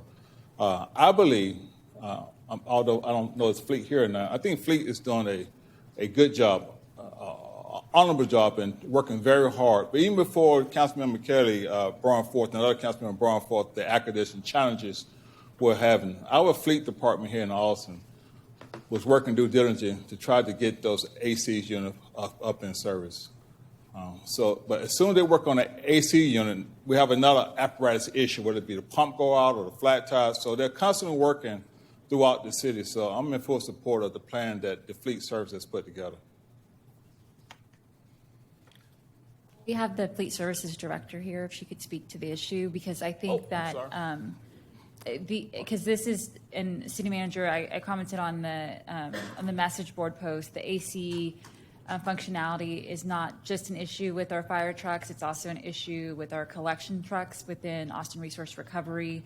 I've been at our library in Southeast Austin and had the AC go out, so I know it's a system-wide facility issue and vehicle issue, but if you could speak to it. So, good afternoon. I'm Jennifer Walls. I'm the Director of Fleet Mobility Services. Yes, we have an increase in AC issues in the summertime. That's standard. This year, however, there's been an uptick, about 50% for the fire department. So we're working, like you said, diligently to get these vehicles repaired and in service as quickly as possible. Our fleet management strategy, as I indicated in the memo, is to maintain operational readiness at all of the fire stations. So what that means is how we manage the fleet and repairs. We must prioritize keeping that operational readiness at all of the fire stations. So when a vehicle comes in for repair, we'll put it in a category of, will this down the vehicle, which throws us into kind of making sure all the fire stations are housed, or is this something simple that we can take and get back out and not impact that? So depending on the type of repair, we will prioritize that way. So if, for instance, if a AC is down, but it's not downing the vehicle itself, it's just something that's kind of ancillary to the response equipment, and then we have another vehicle that comes in that has a transmission problem or a brake problem, we will put the brake problem or the transmission problem ahead of it, because that could be out for several days or weeks. And again, that balance of having all the fire stations housed, it impacts our ability to do that. So I just wanted to give you some insight into how we operate and how we prioritize repairs. But the main thing is that operational readiness, fire trucks at all the fire stations ready to serve our citizens is number one. And I appreciate what the fire chief said, that Fleet and AFD are tied at the hip. We're not called first responders, but we're definitely tied to their mission. So all of our technicians in all of our facilities know a lot of the firefighters, and they really work hard, and they know that mission. They're proud of what support they bring to AFD. So I just want to make that very clear, that they're working around the clock to try to address this problem as quickly as possible while balancing the multiple other accidents and tires and all of that stuff that comes through the door. And along with that, with ARR and public safety fleets, there is that constant demand. And so therefore, it also creates less of a window for us to get a hold of that truck. So for instance, the fire station could get up, start a truck, AC doesn't work, but they're getting calls to go out and serve fires. So you may see a report of an AC, but that doesn't mean they just drive it straight up to us and we fix it. There's a delay because that truck still has to operate, and we still have to find a reserve unit to put in its place. And like I said in the memo, that's a coordinated effort so that we maintain coverage of that area for that fire truck as we switch them out. So like I said, we prioritize repairs while maintaining that operational readiness of the fire department. So thank you. I don't know if that's confusing, so go ahead. No, that's very good, very, very good explanation. Councilmember Kelly. Thank you, and I just want to thank you, Interim City Manager, for addressing the memo that I put out about the concerns related to the air conditioning being out in those units. I fully understand taking an apparatus out of service in order to have it repaired and that you have to backfill that. It's quite like when you take people out of service for training. You have to backfill them so you can still continue the mission of the department itself. I had a great conversation with Chief Vyers and Carrie Lang on Monday regarding this issue, and I'm glad to see that it is promptly being addressed. I guess my bigger concern outside of this is that I do understand that when you are operating on apparatus, it does require a little bit more specialization than it would anything typical of a regular vehicle. And so my concern is to ensure that we have enough mechanics who are certified to work on fire apparatus, but also that they're available at fleet services for when these types of incidents occur. So I'm just wondering if you might have any unmet needs over there that might be able to help not just expedite AC repair, but also might help just overall maintaining our apparatus, because as you're aware, I'm not sure the community is, so I'm going to repeat this part.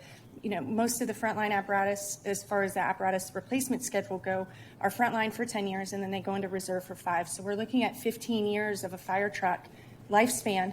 And we want to make sure that that vehicle is maintained and that apparatus is in tip-top shape. And so whatever we can do to maintain the investment of the millions of dollars that we spend on these apparatus, I want to make sure we're able to. And that way it can go off to auction and live a happy life out in some field somewhere at a different fire station. Well, I appreciate you. A lot of times when decisions are made about expanding public safety in the city, the fleet component kind of is we buy the vehicle and it ends there. But I appreciate you saying we're looking at, like when you get a pet, it isn't you just get them that day. You're looking at 14 years. In the case of a ladder or a Quinn, it's 20 years, from frontline and reserve. So I appreciate you mentioning that. Right now, that shop, Service Center 6, is where fire and EMS apparatus are repaired. There are currently, I believe, 14 technicians that take care of both. They are short on technicians there. Fleet-wide, we have a vacancy of 15. We have budgeted 114 technicians, and we have 15 vacancies. So you're right. There's a nationwide shortage of technicians, and we have done everything. We are working with Del Valley. We get a robust amount of automotive students out of there that come into organization as interns, and they work side by side with some of our technicians to kind of learn the trade. With AISD as well. So we've decided we have to grow our own because they're just not out there. And so we are working from that angle. We're looking at market study. We're doing an internal market study right now to help see where we're at, because we're getting folks that will leave for more money. So we're constantly hitting that to try to recruit more people into the field. Typically, a vehicle to technician ratio ideally would be around 50-1. Right now, with our vacancies, we're around 70-1. If we fill all our vacancies, we'll be at 62-1. So a lot of times when we if we have vacancies, we're not allowed to hire more. I get it, but we don't reduce the number of vehicles in the fleet, so we still have the demand. So if we can get all 115, we'll be at 62. Is there any way that you could email me that information? Yeah, sure. I was going to ask if a market study had been done recently, but it sounds like you're working on that. I would like the results of that to come back to council, because I had heard that may be part of the issue over there at Fleet, that these mechanics are getting paid more to go elsewhere. And yes. I want to do everything we can to recruit and maintain those mechanics, because that is a service that is very necessary to maintaining operations all across the city, Yes. not just at the fire department. So while that memo went out about the air conditioners and fire trucks, it does speak to a larger area of opportunity, I think, that we can address on council and do so in a way that's comprehensive enough and long-term that our vehicles and our apparatus will be maintained in the best way possible. And those are ultimately investments in the taxpayers' resources so that we can respond to calls for service across the city in all ways possible. So I appreciate you. Thank you very much for those comprehensive answers. Thank you, Chief, for sending your staff over to speak with me. And thank you again, City Manager, for being very responsive to the concerns. I think if Jennifer can get you that information, But if it is an HR issue where we need to figure out whether our folks are being paid right, it's the same as what Bruce just said about our 911, that we needed to do a rapid reclass. I mean, so if you'll get with Ed and you guys get with Rebecca, we don't need direction from the council to do that. That's something we should be doing as administration without necessarily having council directing us to go do something that's our administrative duty. I'd ask you guys to go do that, and if it's a problem, go figure out a way to fix it. Right. Thank you for saying that, because from my perspective, when you look at the bigger picture here, we want to minimize problems like this from happening in the future. And if filling those vacancies and being competitive in our pay will help us to get to that point, I want to invest in that long term, because I think it'll benefit the community as a whole. Yeah, so that's thank it. you. Yes, ma'am. Thank you very much. Councilmember Harper Madison. Thank you, Mayor, for the recognition. I just want to say I really appreciate having had the opportunity for the executive insights from Ms. Walls. I mean, the course of the last 3 years of us having consistent conversations around even remediation. So, like I have at 12th and Hargrave, a site that we're going to have to do considerable remediation on because it's just been, a fleet graveyard. But I haven't had any instances of irresponse, in which case, thank you for that. I appreciate it. But I think that's another thing we should add to our list of considerations when we have to remediate these sites, these fleet services sites that sit in the middle of neighborhoods. Now, if we're going to repurpose them and make them for housing, we have to remediate them. We've had diesel fleet on these sites for years. So that's something I'd like to add to our list of considerations. The one question I do have is, what are the considerations around us trying to take our fleet services to being more energy efficient? Oh, the vehicles themselves, we do have a comprehensive electrification plan. Matter of fact, this Friday, we're going to bring forward a grant, hopefully, on the 1st, we have a grant that we're needing to, about $500,000 for electrification and some of our city fleet vehicles and some of our CNG for our aviation vehicles. So we're heavily invested in electrifying the fleet. As far as the facilities, we're looking at trying to get a new facility, and we appreciate your support. Hargrave, we've outgrown that space. And like she said, we are kind of in an area that is, basically residential, and we're kind of in the spot. I don't know if any of you have had the opportunity to go out there and visit the site. Anything we get it's from right on the corner. Anybody yeah. can just drive right down 12th Street, and it's right there to you, right at Hargrave. Exactly. So that's kind of I laugh about it. We say we still have the hitching posts that were there, and we park our electric vehicles in front of them. So it's interesting that's how old the facility is, and we're looking to make a move with your support, and that'll go a long way to open up space and make our facilities more attractive for candidates coming here. A lot of times when they come and they're like, oh, this is the shop I'm working in. So it's been a long time coming that we do need to look at new space. So. I think this might be a good opportunity for, us, really encouraging the use of the committees as resources. Mm-hmm. This might be a good opportunity for the Mayor Pro Tem, myself, you, Austin Resource Recovery, to just really get together and talk about what are the implications here.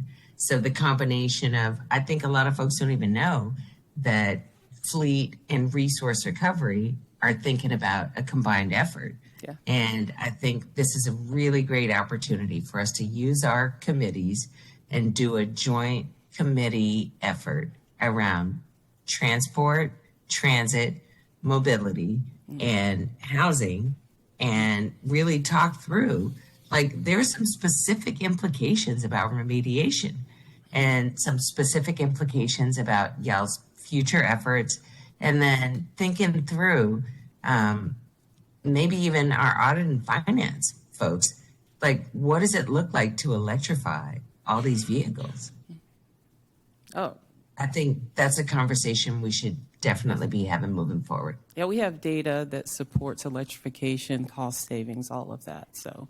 Well, we ought to. Go ahead. I'm sorry. Go ahead. Well, we ought to visit and take that advice and run it through the committee and we'll bring it back to council. Okay, we're here for it, so. Thank you, Good Mayor. deal. Thank you. Thank you, council member.